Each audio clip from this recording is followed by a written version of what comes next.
રાજકોટના વીરપુર સુધી આ દીપડો હવે આતંક મચાવી રહ્યો છે। વીરપુરના વાડી વિસ્તારમાં દીપડો દેખાવાની માહિતી મળતા જ ભયનો માહોલ છે।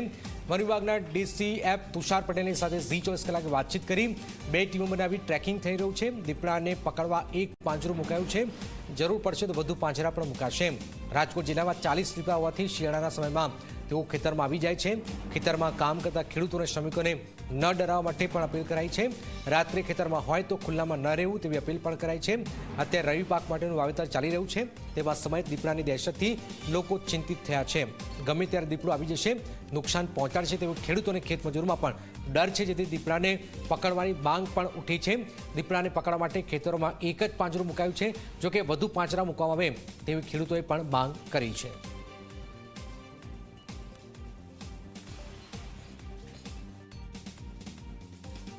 વીરપુર આહાબાસીમ વિસ્તારમાં 2-3 મહિનાથી 2-3 દીપડાના આટા ફેરા ચાલુ છે। ફોરેસ્ટવાળાએ અહીં આવી ગયા 2 દિવસ આવ્યા હતા, પાંજરું મૂક્યું છે, પણ એની અંદર આવતો નથી। એટલે પહેલાં તો અમારે એને નિમ્ર નિવેદન કરવાનું છે કે પાંજરા થોડાક 2-3 વધારે મૂકો અને દીપડાને કવર કરો, કે જેને કારણે અમારે રવિ પાકનું વાવેતર ચાલુ છે, અમે કપાસની વીણી છે અને હવે કૂતરા 10-12 હતા, અમારે બધાય સાફ કરી ગયો છે દીપડો। એની હિસાબે હવે મજૂરના છોકરાઓ અને મજૂરના એવા ભય બેસી ગયો છે કે અમારા બાળકો ઉપર તરાપ મારશે તો અમારે પછી માનવભક્ષી દીપડો થઈ જશે। તો આમાં મજૂરને મજૂરી કેમ કરવી અને ખેત માલિકોને ખેતી કેમ કરવી, એ હિસાબે નમ્ર નિવેદન છે ફોરેસ્ટ વાળાને કે તમે 2-3 પાંજરા મૂકી અને દીપડાને કવર કરો, એવી અમારી માંગ છે। વીરપુર આહબાસીમ વિસ્તારમાં હમણાં દીપડાની અવર જવર વધતા મજૂરોમાં અને જમીન માલિકોમાં જે આ ભય વ્યાપી ગયો છે।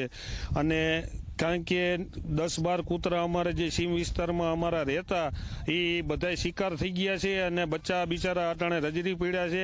અને આ શિકાર થતા મજૂરોમાં અને મજૂરોના છોકરામાં એટલો ભય વ્યાપી ગયો છે કે અટાણે કોઈ આ વીણીની કપાસની વીણી તૈયારી થઈ ગઈ છે। અટાણે રવિ પાક અમારે વાવવાનું છે, તાણું પૂરું થવા આવ્યું, પણ કોઈ મજૂરો આવવા તૈયાર નથી, કારણ કે આખા વિસ્તારમાં એટલો ભય વ્યાપી ગયો છે। દીપડાનો વ્યાપક એવો ડર બેસી ગયો છે કે કાંઈ અટાણે મજૂરો આવવા તૈયાર નથી અને મજૂરો સિવાય આ કામ થાય એમ નથી। તો અમારી આ વન વિભાગને અને આ સરકારને એવી નમ્ર વિનંતી છે કે 2-3 પાંજરા અહીંયા મુકાવી અને આ દીપડાને કબજે કરે, નકર અમારે આ ખેતી અટાણે કરવી બહુ અઘરી થઈ પડશે। વીરપુરના વાડી વિસ્તારની અંદર દીપડાનો આતંક છે તે સામે આવ્યો છે ને તેને કારણે ખેડૂતો પોતાના ખેતરની અંદર મજૂરી માટે જઈ શકતા નથી। એ જ મુદ્દે આપણી સાથે વાત કરવા માટે વન વિભાગના ડીસીએફ તુષાર પટેલ સાહેબ જોડાયા છે। સર, દીપડાનો આતંક અવારનવાર રાજકોટ જિલ્લામાં આવતો હોય છે, વીરપુર આસપાસના જે વિસ્તાર છે કે ત્યાં ફરી એક વખત દીપડાએ દેખા દીધી છે, શું કહેશો? જી, વીરપુરના આજુબાજુના સીમ વિસ્તારમાં છેલ્લા 1-2 દિવસથી અમારી પર પણ ત્યાંથી મેસેજ આવ્યા છે કે દીપડાનો દેખાડો થયો છે। તો એ બાબતે કન્ફર્મેશન તો મળ્યું છે અને એને પકડવા માટે ઓલરેડી એક પિંજરું પણ મૂકવામાં આવેલું છે હાલમાં। સર, આ વિસ્તારના જે ખેડૂતો છે તેઓ ખેતરની અંદર જઈ શકતા નથી, કોઈ મજૂરો કામ કરવા માટે આવતા નથી, એક ડરનો માહોલ જોવા મળી રહ્યો છે। સાહેબ, એ ડર દૂર થાય એના માટે શું પ્રયાસ આપે? હાલમાં તો અમારી જે પણ ફોરેસ્ટની ટીમ છે દિવસ અને રાત દરમિયાન ત્યાં પેટ્રોલિંગની કામગીરી કરે છે અને જે વિસ્તારમાં દીપડાનો દેખાય છે તે વિસ્તારમાં ઓલરેડી પિંજરા મૂકવામાં આવેલા છે અને જરૂર પડશે તો બીજા પણ પિંજરા મૂકી અને તાત્કાલિક એને રેસ્ક્યુ કરીને જંગલ વિસ્તારમાં છોડવાની કાર્યવાહી કરવામાં આવશે। સાહેબ, સામાન્ય રીતે અત્યારે શિયાળાનો સમય છે, આ પ્રકારના જંગલી પશુઓ બહાર આવતા હોય છે, માનવ વસાહત તરફ આવતા હોય છે, લોકોને શું અપીલ કરશો?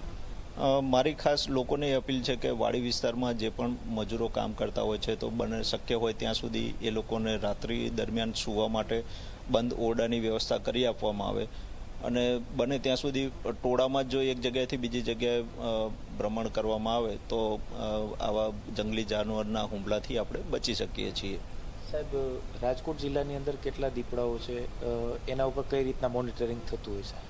આશરે રાજકોટ જિલ્લાના કુલ ગણીએ તો છેલ્લા સેન્સસ દરમિયાન 40 દીપડાઓનો વસવાટ આપણને જોવા મળેલો છે અને એના મોનિટરિંગ માટે આપણે ઓલરેડી ફોરેસ્ટની ટીમ રાખી છે, હેલ્પલાઇન નંબર પણ જાહેર કરેલો છે અને જ્યાં પણ જે વિસ્તારમાં આવા કોઈ પણ લોકેશન જોવા મળે અથવા સાઇટિંગ થાય તો તુરંત જ જો ત્યાંના સ્થાનિક વન વિભાગને જાણ કરવામાં આવશે તો તેના પર ચોક્કસથી કાર્યવાહી કરવામાં આવશે। સાહેબ, વીરપુર આસપાસ જે દીપડો દેખાણો છે એને પકડવા માટે આપણે પાંજરા મૂક્યા છે. એ સિવાય સાહેબ કેટલી ટીમો બનાવીને કામ ચાલી રહ્યું છે અત્યારે?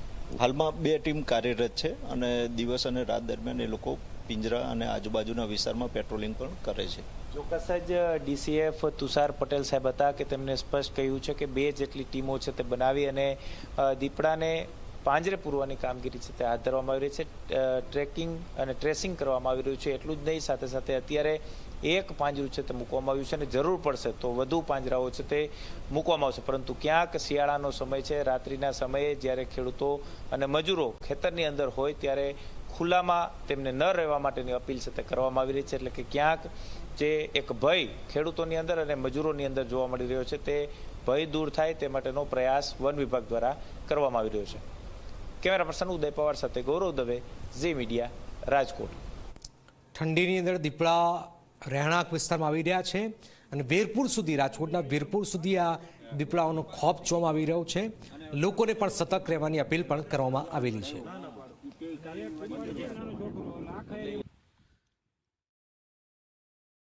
સૌરાષ્ટ્રમાં રવિ પાકના સિઝનની શરૂઆત છે તે થઈ ચૂકી છે ને ખેડૂતોએ પોતાના ખેતરની અંદર વાવેતરની પણ શરૂઆત છે તે કરી દીધી છે. પરંતુ રાજકોટ જિલ્લાના જે યાત્રાધામ વીરપુર આવેલું છે ને આ વીરપુરની આહોબા સીમ વિસ્તારની અંદર છેલ્લા 2 મહિનાથી 3 થી 4 જેટલા દીપડાઓના આટાફેરા છે ને દીપડાઓના આટાફેરાના કારણે અહીંયા જે ખેત મજૂરો આવે છે તે ખેત મજૂરો તેમજ ખેડૂતો છે તેમાં એક પ્રકારનો ભય છે તે ક્યાંક ફેલાયો છે. કારણ કે ખેત મજૂરો છે તે ક્યાંક દીપડાના કારણે ખેતીએ છે તે ક્યાંક નથી આવી રહ્યા અને તેના જ કારણે હવે ખેડૂતો છે તે ક્યાંક મુશ્કેલીમાં મુકાય છે. વન વિભાગ દ્વારા 2 દિવસ પહેલા પાંજરું છે તે મૂકવામાં આવ્યું છે, પરંતુ આ પાંજરાની અંદર દીપડો છે તે ક્યાંક પકડાતો નથી અને દીપડો છે તે ક્યાંક આ વિસ્તારની અંદર જે શ્વાનો હતા તે શ્વાનોનો પણ છે તે ક્યાંક શિકાર છે તે ક્યાંક કરી ચૂક્યો છે. અને હવે છે તે ક્યાંક ખેડૂતો તેમજ ખેત મજૂરોમાં એક પ્રકારનો ભય એ ફેલાયો છે કે જો આ દીપડો છે તે ક્યાંક માનવીય ઉપર હુમલો કરશે અને આ દીપડો માનવભક્ષી બનશે અને લોકોનો જીવ જશે તો આમની જવાબદારી કોની અને ખેડૂતો કઈ રીતે ખેતી કરી શકશે તે એક મોટો પ્રશ્ન છે. ત્યારે ખેડૂતોની એક જ માંગ છે કે અહીંયા આ જે વિસ્તાર આહુબા સીમ વિસ્તાર છે તેમાં જે દીપડાઓ આવી ચડ્યા છે તેઓને તાત્કાલિક ધોરણે પકડવામાં આવે ને એક જ પાંજરું છે તે વન વિભાગ દ્વારા મૂકવામાં આવ્યું છે. તેવા 2 થી 3 જેટલા પાંજરા મૂકવામાં આવે જેથી કરી અને જે ખેડૂતોમાં દીપડાને લઈને ભય ફેલાયો છે તે દૂર થાય. નરેશ બાલિયા, G24 કલાક, વીરપુર.